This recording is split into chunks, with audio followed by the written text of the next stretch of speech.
Assalamualaikum warahmatullahi wabarakatuh. Bismillahirrahmanirrahim. Alhamdulillah rabbil alamin wa bihi nasta'in ala umurid dunya waddin.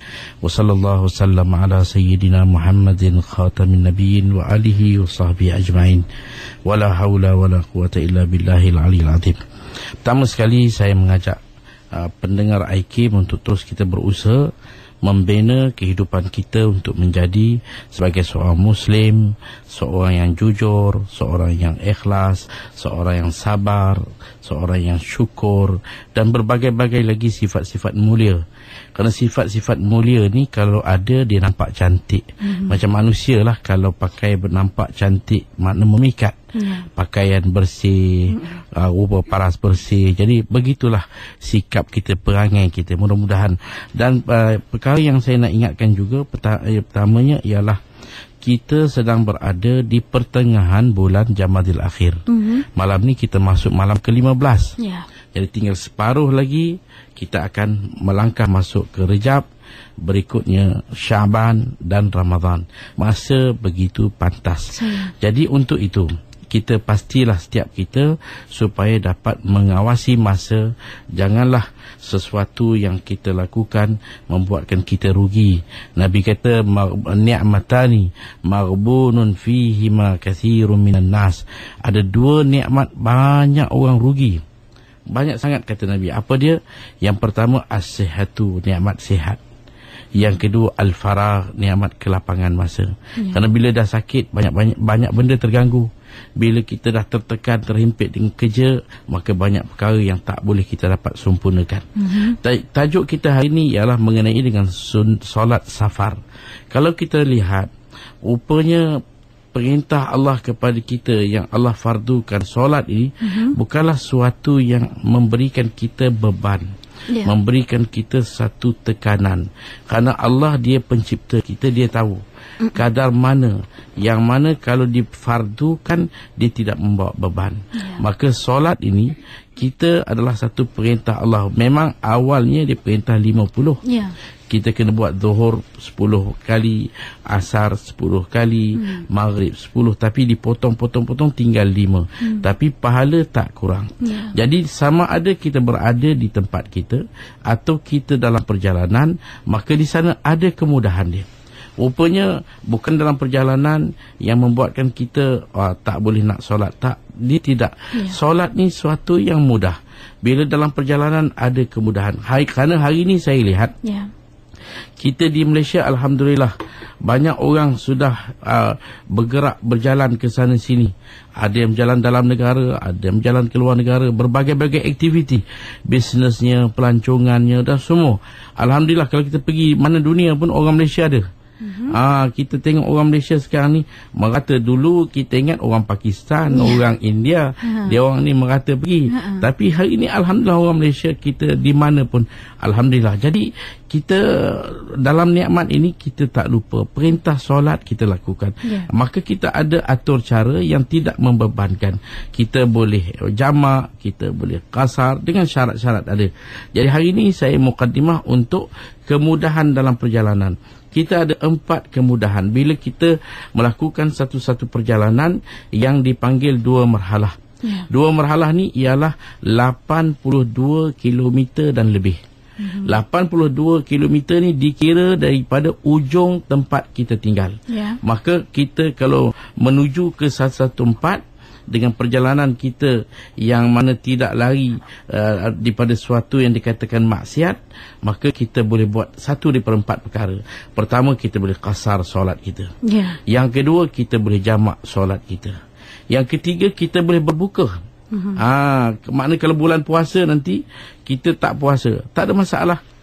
Dan yang keempat, kalau kita ini satu yang digunakan di negara-negara sejuk, iaitu pakai stukin kulit, pakai kasut tebal, maka kita tak perlu buka. Boleh dalam 3 hari kita ambil wuduk macam biasa. Bila kaki kita sapu saja di atas, maka dah cukup. Jadi maknanya ini kemudahan yang diberi khusus apabila kita dalam perjalanan. InsyaAllah kupasan demi kupasan akan kita cuba ketengahkan masalah ini. Kerana kita hari ini alhamdulillah saya dapati Nanti banyak orang ada pasport antarabangsa, banyak orang pergi ke sana sini. Kadang-kadang baby pun dibawa jalan sana sini. Jadi gunakanlah faedah agama untuk tidak menjadikan kita ni tertinggal. Dalam kemajuan dunia, kita tak tertinggal dengan agama, insya-Allah. InsyaAllah. Itu dia mukadimah berkaitan tajuk kita pada pagi ni, itu solat safar ataupun solat raya bermusafir. Maknanya sekarang ni dunia orang kata jadi kecil, Ustaz, kan? Ya, semuanya merantau. Jadi ini adalah satu makluman untuk rakan-rakan kita. Solat perlu terus ditunaikan. Ada juga solat musafir yang akan kita kongsikan langkah-langkah ataupun persoalan berkaitan dengannya di 0362051500 ataupun menerusi Facebook www.facebook.com/ikim.fm di bawah tajuk Tahsinul Ibadah pada pagi ini bersama Ustaz Fazli Al-Yamani dan rakan tugas Syafiq bersedia menanti panggilan anda, insya-Allah. Berhenti rehat seketika, kembali selepas ini. Cerdik yang soleha, penyejuk mata, penawar hati.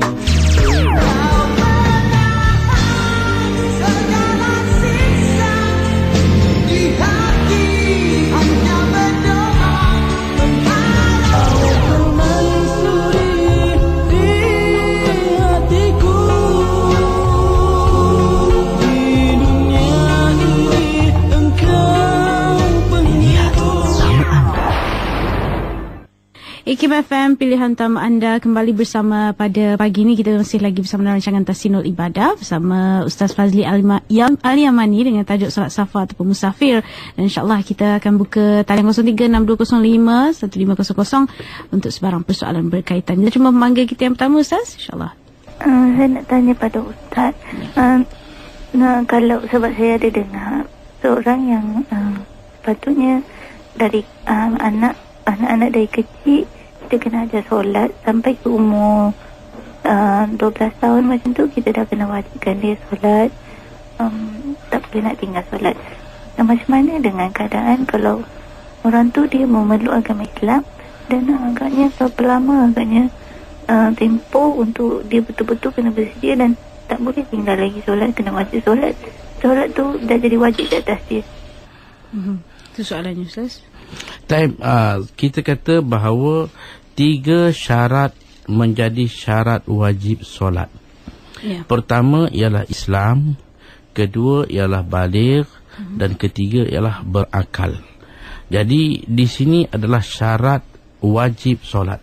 Kalau kita dapati ada saudara baru kita masuk Islam, jadi dia perlu tahu bahawa Islam ni adalah agama yang mempunyai beberapa rukun-rukun, iaitu berfaksikan atas beberapa perkara-perkara yang penting. Antaranya ialah perkara yang pertama selepas dia mengucap, iaitu perkara solat. Dia tak boleh anggap dia hanya nak masuk Islam tapi tak nak solat. Ini tak boleh.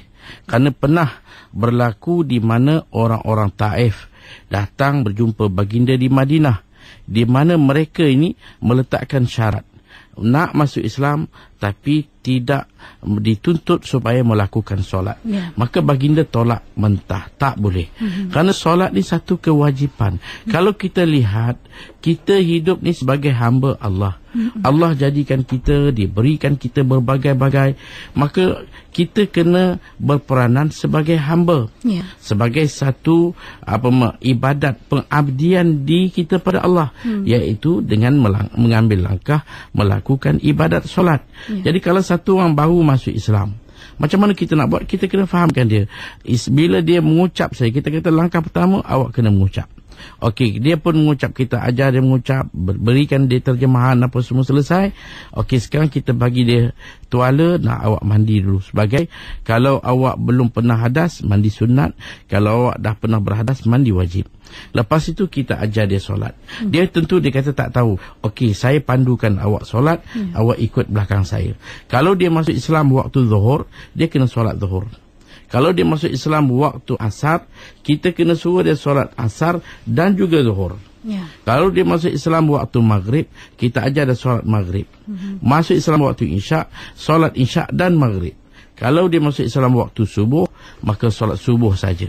Begitu dia punya kedudukan. Kalau dia masuk pukul 9, 10 pagi macam ni, datang satu orang nak masuk Islam, maka kita tak perlulah nak suruh dia sembahyang subuh pagi tadi. Tapi buat persiapan untuk zuhur. Jadi kita tak boleh kata awak mula besok lah. Awak bila habis belajar, tak, hari itu juga. Dan cara mudah. Dia kata saya tak tahu apa nak baca. Kita boleh tuliskan untuk dia, kita boleh sebutkan untuk dia, ataupun kita kata awak ikut saya. Awak apa yang boleh. Sekarang ni kalau saya tengoklah, orang bukan Islam, ada setengahnya dia boleh mengucap, dia boleh baca Fatihah, dia boleh berzikir. Jadi satu langkah yang mudah untuk kita beri dia kefahaman yang lebih dalam dalam perkara solat. Jadi kita kena ambil satu tanggungjawab untuk kita pandu dia. Dan kita beritahu ini solat adalah tiang agama. Awak mana mungkin boleh hidup dengan agama Islam tanpa solat. Solat adalah satu tuntutan wajib. Dia tak mengambil kira kesihatan badan, dia tak mengambil kira kekayaan atau kemiskinan. Ini 3 syarat. Awak seorang Islam, seorang yang dah baligh dan berakal, maka wajiblah melakukan solat. Ya, itu dia soalan pertama kita. Dan saya nak raih juga daripada Facebook. Ustaz, Ibu Yahya bertanya, adakah dikira afdal untuk jamak atau qasar ketika safar?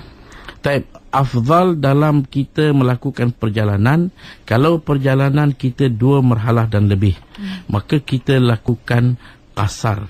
Dan sebaik-baiknya kita lebihkan qasar daripada jamak. Kalau tidak ada apa-apa perkara yang menuntut kita untuk melakukan jamak, maka kita mengambil langkah untuk melakukan qasar sahaja. Kerana dalam masalah jamak dan qasar ini, kita bersepakat dengan banyak mazhab yang mengatakan bahawa kita perlu qasar. Ada mazhab wajib qasar. Tetapi dalam masalah jamak, ada mazhab yang tidak setuju dengan pandangan jamak solat. Contohnya Hanafi, dia tak ada jamak.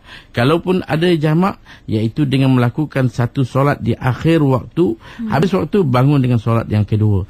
Tapi bukanlah satu, kita kata jamak, hampir dipanggil jamak suri. Jadi kalau tidak ada apa-apa sebab, kita buat qasar saja. Tapi ada sebab yang mana kita kata di sana, kita perlu jamak dan qasar. Itu insya-Allah saya akan kupaskan lagi insya-Allah. Baik, insya-Allah. Kita cuba panggil seterusnya.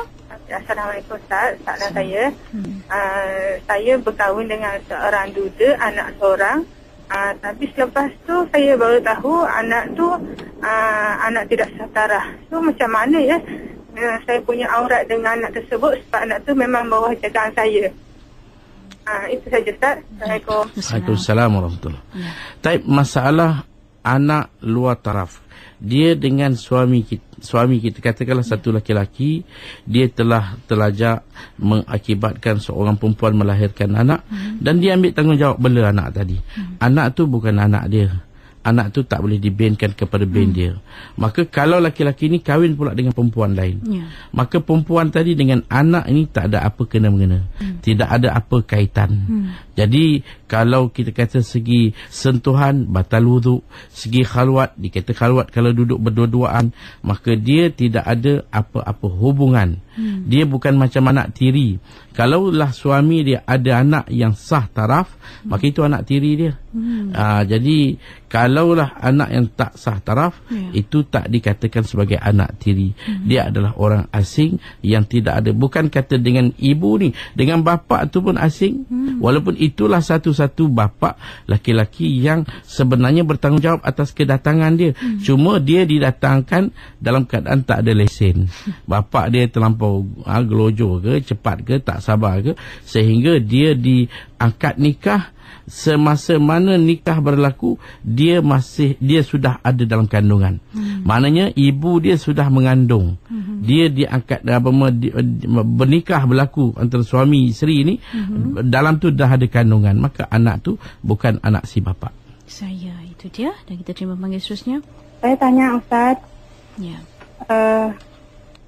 kalau nak mengerjakan sesuatu, baca bismillah atau bismillahirrahmanirrahim. Dan saya sholat sudah selesai salam, tinggal baca doa dan wirid. Tapi saya buang angin, apakah sholat saya batalkah atau boleh diteruskan baca wirid dan doa? Ustaz, terima kasih. Assalamualaikum. Tak masalah kita baca bismillah dalam segala kerja mulia yang dimulakan dengan kanan, disunat baca bismillah. Pakai baju, pakai kasut, keluar daripada rumah, buka pintu kereta, apa saja kerja mulia, mula menulis sebagainya, bacalah sekurang-kurang bismillah, sesempurnanya bismillahirrahmanirrahim. Adapun masalah berlaku hadas, angin keluar selepas salam, dah selesai, tinggal hanya nak berzikir, nak berdoa. Kerana solat kita ni, kita kena ada zikir, kita kena ada doa. Jangan lepas salam terus cabut. Itu orang kata tak mesra. Kita lepas salam duduk sekejap di tikar sembahyang, kita berzikir, kalau boleh baca ayat kursi, berzikir, dan kita berdoa. Kerana di antara ketika pernah baginda ditanya tentang doa yang paling makbul, baginda beritahu selepas solat fardu. Kita berdoa. Dan berzikir berdoa ni tak semesti kita ada wuduk. Kalau dah batal, kita tak nak ambil wuduk pun tak ada masalah. Ambil wuduk afdal. Kalau tak ambil wuduk pun doa kita sah dan zikir kita pun sah, tak ada masalah. Baik, dan dengan panggil seterusnya.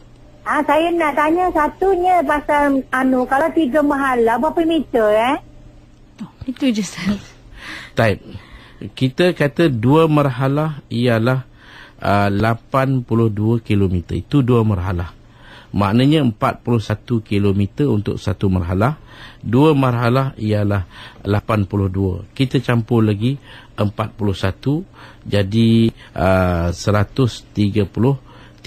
Itu 3 marhalah. Maka kiralah 2 marhalah ialah 82 km.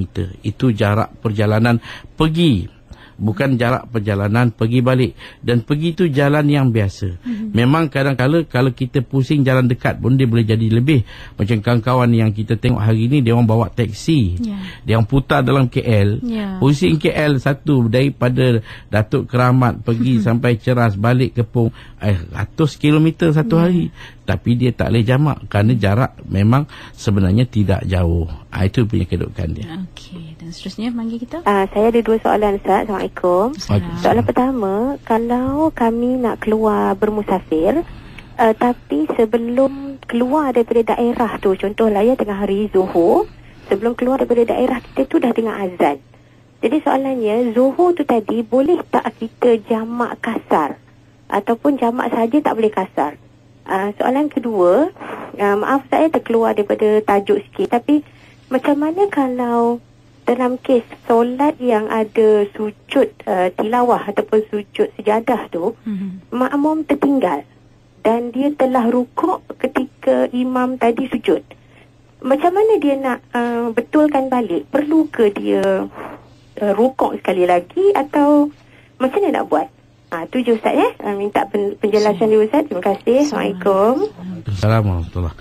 Mengenai dengan soalan pertama, kalau kita nak musafir, maka kita keluar waktu zuhur, azan sedang berkumandang, maka boleh tak? Kita kena faham pertama sekali, jamak dan qasar tidak boleh dilakukan semasa kita masih dalam kawasan. Kawasan kita tengoklah.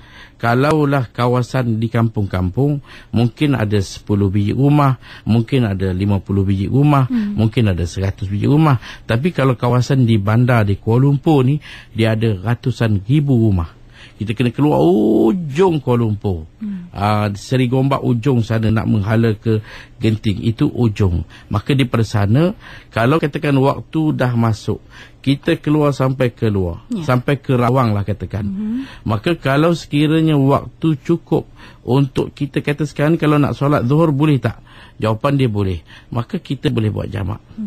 Jangan nanti sampai kat luar sana, waktu zuhur dah nak habis dah. Maka kita tak boleh nak jamak, kerana kalau kita solat zuhur tak sempat nak buat asar. Kita mesti pastikan dua-dua waktu solat ni mesti cukup. Jadi kalau kita keluar masih ada waktu untuk kita buat zuhur, maka kita boleh buat jamak takdim ataupun kita boleh buat jamak takhir.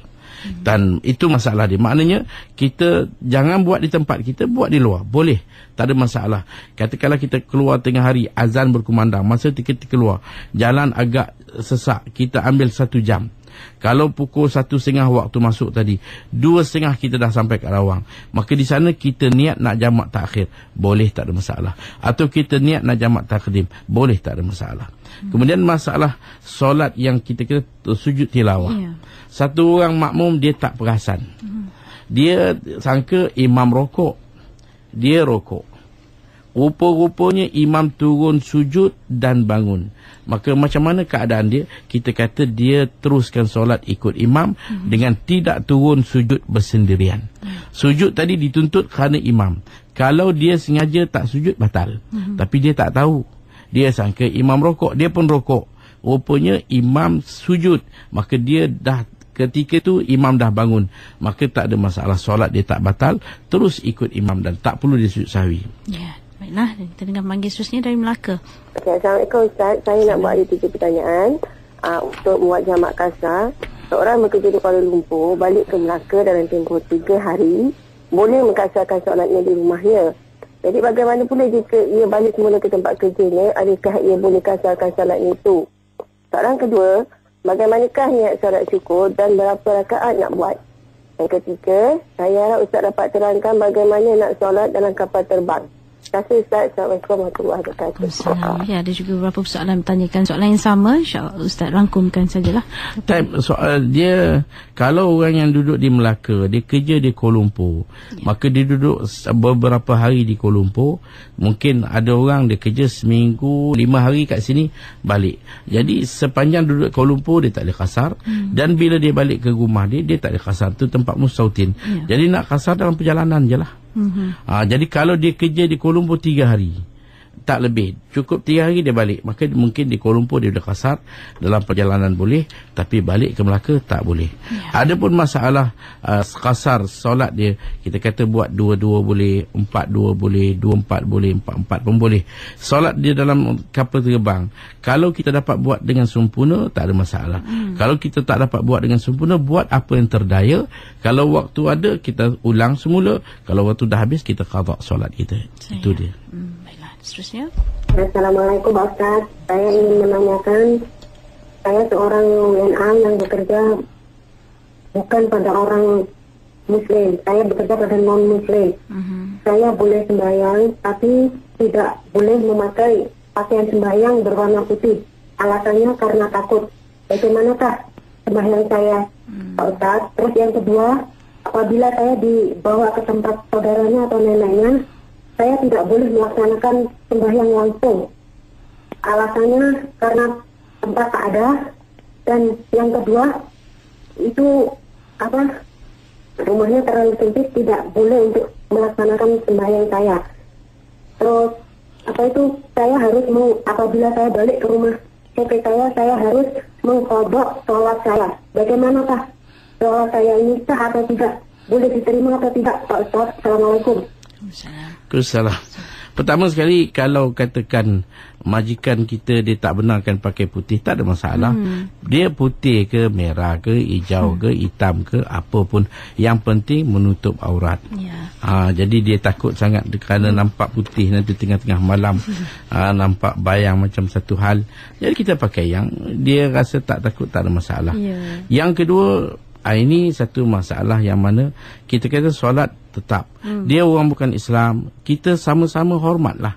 Kita hormat, dia hormat kita, kita hormat dia. Dia tahu orang Islam wajib solat. Pekerja yang datang bekerja, dia seorang Islam, maka dia ada hak dia dalam agama dia untuk melakukan ibadat solat. Maka dia kena tuntut hak dia. Dia mesti lakukan solat, walaupun dalam ruang tempat macam mana pun dia kena solat. Jangan jadikan alasan itu untuk dia qada solat. Maka kalau dia qada, itu satu dosa. Dia kena beritahu, saya seorang Islam, saya nak solat. Dan solat ni sebenarnya tak perlu pada satu ruang yang sangat besar. Sekadar cukup tambah orang perempuan. Kalau dia solat dalam tahap sujud, dia tak macam laki-laki. Laki-laki mengambil ruang yang banyak, dia tak. Dia merapatkan antara lambung dengan lengan dia dan merapatkan antara perut dengan pusat dalam satu kadar yang cukup singkat, cukup kecil. Maka boleh, tak ada masalah. Jadi kita beritahu, saya sebagai seorang Islam, saya rasa di Malaysia orang bukan Islam, kalau kita terangkan betul-betul, maka dia akan faham dan dia akan tidak menjadi satu karenah masalah. Kita bukan duduk dalam komunis sampai nak solat pun tak boleh solat. Cuma kita buat kerja betul dan kita lakukan solat. Dia nampak akhlak kita. Kita kerja, jangan nanti solat sampai tak kerja. Kerja betul dan solat betul, mungkin ini jadi satu sebab. Dan kita doakan, ya Allah bagilah petunjuk pada majikan saya. Mana tahu dengan sebab pekerja, majikan boleh dapat petunjuk, insya-Allah. Amin, insya-Allah. Kita dengar panggil seterusnya. Soalan saya yang pertama, ada pendapat yang kita dengar daripada ulama mengatakan bahawa apabila kita bermusafir, contohnya kita ke Kuala Lumpur daripada Kedah, bila sampai di Kuala Lumpur kita tidak boleh lagi solat jamak qasar sebab dah sampai tempat yang kita tuju. Itu soalan yang pertama. Yang kedua, adakah pendapat daripada mazhab yang mengatakan solat dalam musafir itu boleh sampai dalam keadaan boleh sampai 5 hari, yang biasa kita dengar 3 hari lah. Itu saja. Terima kasih. Tapi mengenai dengan solat safar, kalau satu orang datang daripada Kedah ke Kuala Lumpur, kita nak tahu apa sebab dia datang. Kalau dia datang bukan maksiat, bukan datang dia untuk mencuri ke ataupun menipu ke ataupun untuk satu-satu perkara maksiat, dia datang untuk perjalanan yang baik, ziarah ke, cari kerja ke, dan dia memang niat untuk duduk di Kuala Lumpur. Mana niat dia nak duduk lebih daripada 3 hari, 4 hari, 5 hari, dia rasa nak duduk seminggu, maka sampai saja dia dah jadi orang mukim. Dia perlu buat macam mana orang lain. Dan kita kata kalau dia pergi ke satu tempat niat nak duduk tidak lebih daripada 3 hari, maknanya niat 3 hari dikira daripada waktu dia sampai. Maknanya kalau dia sampai zuhur, maka habis maghrib mulalah dia punya kiraan 3 hari dia. Kalau dia niat nak duduk kurang daripada 3 hari, 3 hari dan kurang, dia boleh buat jamak dan qasar. Tapi kalau dia tak tahu berapa hari, belum ada ikut mood, kalau dia rasa selesa dia duduk lebih, maka dia sampai saja dah dikira mukim, maka dia kena buat solat tamam macam biasa. Ya, banyak persoalan berkaitan solat qasar dan jamak lagi, Ustaz, ya. Kita dengan panggil seterusnya. Okey, yang pasal berkenaan dengan anak luar nikah tadi tu kan. Kalau sekiranya punya telah menyusukan anaknya tadi yang dilahirkan anak tak sah taraf tadi, adakah anak itu bertaraf anak susuan? Okey, terima kasih. Assalamualaikum. Kalaulah kita kata ibu ini, perempuan ini, dia berkahwin dengan satu laki-laki yang ada anak. Anak tu syarat dia 2. Pertama, umur tidak melebihi 2 tahun. Yang kedua, penyusuan mesti diberi sebanyak 5 kali, iaitu 5 masa.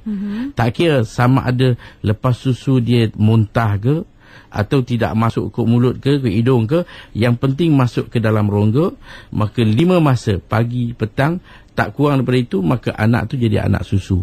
Walaupun dia bukan anak yang sah taraf, dia boleh jadi anak susu pada perempuan ini. Bahkan boleh jadi anak susu kepada seorang perempuan yang belum pernah kahwin. Hari ini kita ada satu kemajuan di mana perempuan yang belum kahwin, dia boleh pergi dapatkan suntikan dan susu boleh keluar. Jadi dia nakkan anak, jodoh belum sampai, dia rasa kesiankan satu budak, maka dia dapatkan satu rawatan, ada susu, diberi 5 kali, anak tu belum cukup umur, lebih daripada 2 tahun, maka dengan penyusuan itu jadi anak susu. Anak susu ni macam anak dia lah, cuma tak jadi pewaris harta dan tidak ada dia punya, kita kata daripada sudut kewalian tu tak ada, tapi hukum dia macam anak biasa, sentuhan tidak membatalkan wuduk, tidak ada khalwat antar mereka. Itu dia jawapannya. Terus bersama pemanggil seterusnya. Assalamualaikum Ustaz. Saya nak tanya tentang anak-anak yang belajar jauh atau bekerja jauh daripada ibu bapa. Mereka ni tidak bila balik ke rumah macam cuti 2-3 hari je, dia ni tak boleh mengerjakan jamak qasar disebabkan mereka akan mewarisi harta ibu bapa. Betul ke saya dengar pendapat macam tu lah. Kemudian macam mana dengan anak-anak yang berkahwin, duduk dengan dari keluarga sendiri, duduk jauh daripada keluarga. Mereka pun tak boleh bila balik macam 2-3 hari mereka tak boleh pergikan jemaah kasar. Ya, Ustaz, kalau dah berkahwin. Mengenai dengan anak, kita ada anak kita belajar jauh. Dapat belajar sama ada dalam Malaysia, duduk Kuala Lumpur, anak belajar dekat UUM Kedah sana, ataupun USM dekat Penang sana. Jadi dia pergi, bila dia balik bercuti 3-4 hari, kemudian dia pergi semula. Sepanjang percutian di rumah dia tak ada kasar. Kerana dia pergi hanya untuk urusan, dalam urusan pembelajaran dia belajar, dan dia balik menjadi mustautin di tempat dia. Dia bukan macam satu orang yang berpindah daripada setempat ke setempat lain dengan niat untuk terus menetap mustautin di sana. Maka itu boleh. Dia balik kampung hanya ziarah mak bapak dia, kemudian dia balik ke tempat kerja dia dan tempat penginapan dia. Maka itu boleh. Tapi kalau macam anak-anak ini, dia hanya pergi untuk urusan belajar dan balik, maka dia tak ada kasar, tak ada jamak. Adapun masalah pewarisan harta, dia tak semestinya duduk dekat ke duduk jauh ke, asalkan dia ada 3 sebab untuk mewarisi harta. Pertama ialah mempunyai hubungan antara pasangan dalam perhubungan nikah. Jadi laki-laki dengan perempuan kalau dah dinikah, mereka berhak. Bila mati isteri, suami dapat. Suami mati, isteri dapat. Yang keduanya ialah ada hubungan nasab, iaitu keturunan. Jadi sama ada dia ibu, atau dia bapa, atau dia anak, maka dia berhak untuk dapat harta. Sama ada segi tanggungjawab berlaku atau tidak, itu masalah lain. Tapi hubungan nasab adalah membolehkan dia mendapat harta. Dan yang ketiga, kalaulah zaman dulu ada kita mempunyai hamba, dan hamba ni kita jaga sampai masa kita rasa untuk ruang dia kita bebaskan, kita merdekakan, maka kita dipanggil, diberi satu kedudukan sebagai wala, di mana kita wali pada hamba tadi. Kalau hamba ni tak ada keluarga, maka dia buat kerja sampai akhirnya harta dia banyak, dia meninggal, anak keluarga semua tak ada, maka kitalah sebagai wali dia untuk mewarisi harta hamba tadi yang telah dimerdekakan. Terima kasih. Seterusnya. Salam pertama, saya bermusafir Ya. Okey, pada hari Jumaat, bolehkah saya mengikut solat Jumaat? Kemudian saya bangun untuk solat jamak asar pasar. Lepas solat Jumaat tu, dan berapa lama jarak? Perlu tunggu imam habis ke ataupun ada jarak tertentu? Soalan keadaan kedua, untuk solat fardu bolehkah saya mengikut imam solat fardu katakan maghrib, kemudian lepas habis maghrib tu saya terus bangun, saya bayar sendiri solat isyak jamak kasar juga. Itu je. Dan mengenai dengan seorang musafir pada hari Jumaat, maka dia nak buat jamak Jumaat dan asar, kita kata boleh, tak ada masalah. Yang penting dalam solat Jumaat dia kena niat sama ada dalam takbir atau mana-mana, sehingga sebelum bagi salam yang dia nak melakukan jamak. Mesti ada. Jangan dah salam selesai baru teringat, oh aku nak jamak, tu dah tak boleh lah. Daripada mula takbir, walaupun lintasan tu datang ketika salam yang kedua, bagi salam baru teringat sebelum keluar, maka boleh kita niat untuk jamak. Maka jarak dia macam mana? Dengan jarak yang tidak lama. Maknanya habis saja Jumaat, jangan tunggu sampai imam berzikir, berdoa, singkatkan masa, terus kita buat asar kita. Sama ada nak buat 4 ke atau nak buat 2 ke. Kalau 4 tamam, 2 tu kasar, boleh, tak ada masalah. Dan kalau masalah yang kedua, kita musafir, kita semayang ikut imam solat maghrib. Kemudian kita nak buat jamak pun boleh, tak ada masalah. Kalau Jumaat boleh, maghrib lagi boleh. Kita ikut imam buat 3 rakaat, kita buat 3. Dan dalam sepanjang maghrib ada lintasan hati yang kita nak buat jamak takdim. Habis saja maghrib, terus kita bangun dan kita boleh buat solat isyak kita. Nak buat 4 boleh, tamam, ataupun nak buat kasar boleh 2, tak ada masalah. Baik, insyaAllah. Terusnya. Assalamualaikum Ustaz. Assalamualaikum. Saya Cik Amin. Okey, saya punya soalan saya nak tanya. Katakanlah kita saya tengah selepas solat fardu Zuhur, saya buat sunat 2 rakaat. Lepas tu ada saudara ni datang, dia sentuh belakang untuk ikut imam untuk semayang Zuhur. Jadi macam mana? Saya perlu teruskan ke ataupun ada tanda-tanda menyatakan yang saya ni sedang semayang sunat? Itu saja soalan. Taib, kalau kita selepas solat fardu zuhur kita buat sunat, datang orang dia sangka kita solat zuhur, dia ikut kita, tak ada masalah. Kita teruskan solat kita, cuma kita bantu dia dengan menyaringkan takbir kita, rokok kita, sujud kita, bagi dia tahu. Kita buat 2 saja. Elok kita buat tahiyat akhir, kita bagi salam, dan dia tahulah dia akan buat sempurna 4 rakaat. 2 dia dah ikut kita, ditambah lagi 2. Jadi sah sebenarnya dalam mazhab Syafi'i. Imam solat adaan, makmum qadaan. Imam solat fardu, makmum solat sunat. Imam solat 4 rakaat, makmum buat 2. Imam solat 3, makmum buat 2 atau makmum buat 4. Semuanya tu boleh, tak ada masalah. Walaupun berbeza antara fardu dan sunat. Imam buat fardu, kita buat sunat, atau sebaliknya, hukum dia sah, tak ada masalah. Baik, insyaAllah. Seterusnya Ain dari Pulau Pinang. Kalau kita solat subuh, kita masuknya, yang betulnya saya masuk masa tu rakaat yang kedua, imam baca doa kunut. Bila saya selepas imam beri salam, saya menggantikan rakaat pertama saya tu, perlu tak saya baca doa kunut sekali lagi?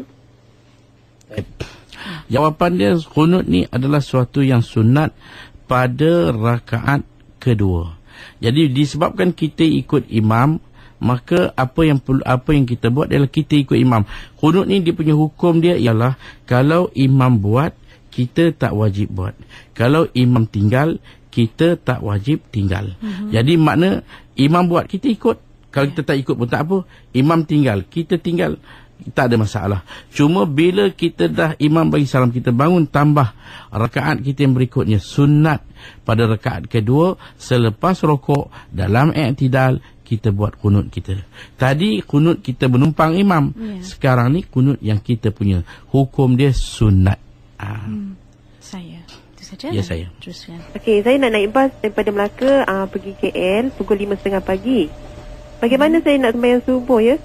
Dan soalan kedua, saya akan menjalani operation dekat IJN, dan operation tu akan start pada pukul 8 dan mungkin berakhir dalam pukul 11. Dan selepas operation, doktor tak benarkan saya bangun sampai esok pagi. Macam mana solat saya pada hari itu? Terima kasih.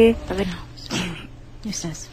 Tapi kalaulah kita dalam perjalanan daripada Melaka tadi sebelum subuh, maka kita punya perjalanan dan memang bas dah tak akan berhenti lagi.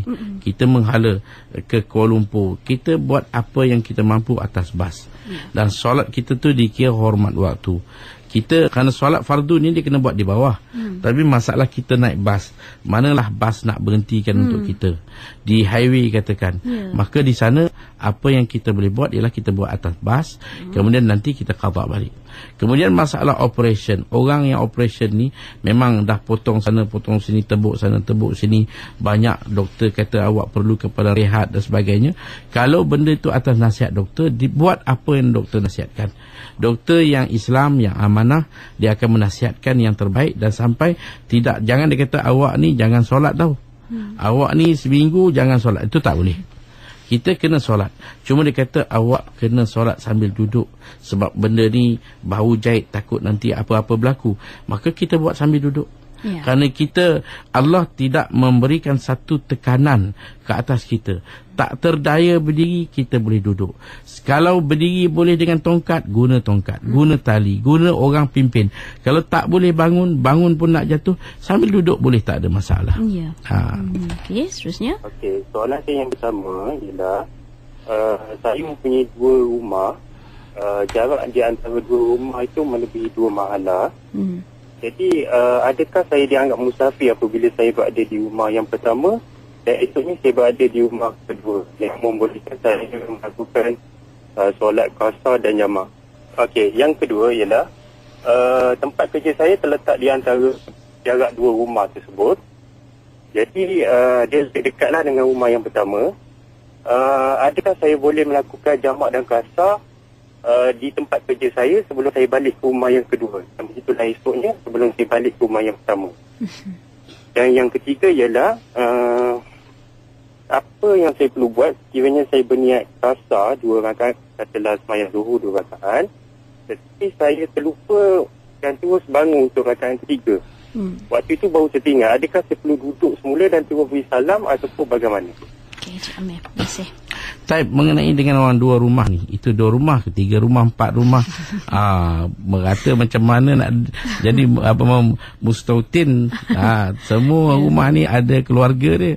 Jadi kita kata sekarang ni bila satu orang dia memang menetap kedua-dua rumah, dia pergi sini sebagai, katakanlah, minta maaf, kita kata isteri pertama, isteri kedua, dua-dua tempat dia mustautin, cuma dia bekerja di tengah-tengah, maka dia balik rumah isteri pertama dia tak ada kasar, dia balik rumah isteri kedua dia tak ada kasar, kerana itu tempat dia.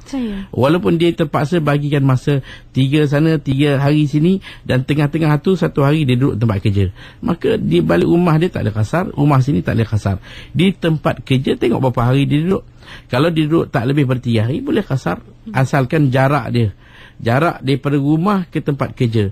Kalau rumah ke rumah lebih 2 marhalah, tapi rumah ke tempat kerja tak cukup, maka tak boleh kasar. Itu dia punya kedudukan dia. Kemudian kalau masalah yang kedua ialah kita niat nak buat 2, tiba-tiba kita terlupa, kita terbangun rakaat ketiga, teringat, maka kita duduk balik. Yang tak bolehnya, kalau kita niat nak buat 2, tiba-tiba kita nak tambah, nak jadikan niat mukim, kita tak jadi perjalanan, maka itu wajib kita tambah lagi 2, dan tak boleh kita buat 2 saja, mana kena buat 4. Jadi itu dia punya kedudukan dia. Kalau terlupa, duduk balik, tak ada masalah. Jangan kita teruskan. Kalau kita teruskan dengan sengaja, mana kita dah niat untuk buat tamam, maka kita tak boleh lagi duduk. Tapi kalau kita terlupa, duduk balik dan sempurnakan solat kita dengan kita buatkan tahiyat akhir, sujud sahwi, bagi salam. Itu dia punya kedudukan dia. Kita ambil beberapa panggilan lagi, Ustaz. Okey, ada 2 soalan. Assalamualaikum. Soalan pertama, di sepanjang perjalanan musafir, kita banyak kemudahan untuk solat sempurna. Manakah lebih afdal, solat sempurna atau solat jamak atau kasar? Soalan kedua, jika kita tidak tahu membuat solat jamak atau kasar, walau dalam musafir, kita hanya membuat solat sempurna sahaja seumur hidup, apa hukumnya? Itu saja. Terima kasih. Assalamualaikum. Kita kata bahawa dalam perjalanan, mana lebih afdal, kita buat tamam ataupun kita buat kasar? Maka kita kata dalam keadaan yang mana kita dalam perjalanan, maka kita kata elok kita buat tamam.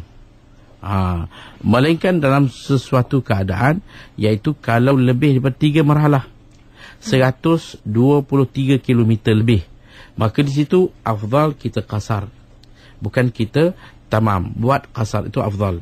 Dan kalau kita rasa kita tak naklah kasar, rasa macam tak suka, maka di situ juga kita kena lawan nafsu kita, kita kasar.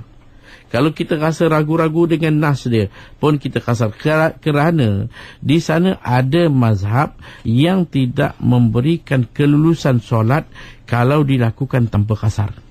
Sebab itu kalau perjalanan lebih daripada 3 marhalah, maknanya lebih daripada 123 km, kita kasar.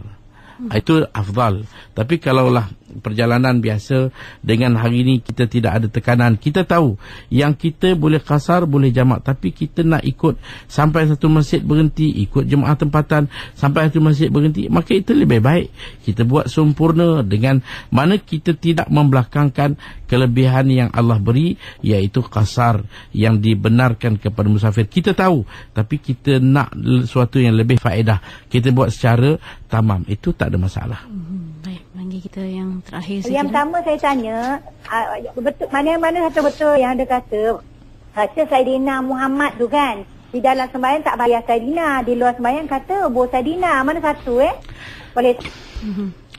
Type kita dalam masalah Saidina ni, kalau kita tengoklah betapa perlunya kita menghormati seseorang. Suami dengan isteri, hormatlah. Isteri dengan suami, anak dengan bapa, menghormati itu suatu yang dituntut. Jadi kalau manusia biasa pun, bapa kita nama Ahmad, kita tak boleh panggil Ahmad, mai turun bawah ni. Tak boleh, kita panggil bapa. Anak dah sampai, hormatkan bahasa kita. Jadi kalau dengan Nabi kita sebut Sayyidina, satu penghormatan. Dia tidak menjadikan satu, menganggapkan macam satu pemujaan lah, sebagai satu yang lebih tak, biasa. Saya selalu sebut di mana saya dalam mengajar, saya pernah dengar berita BBC, CNN dalam bahasa Arab di radio. Saya dengar dia sebut Syed Clinton, dia sebut Syed Ishaq Rabi. Itu orang pemimpin dunia sebut Sayyid, biasa.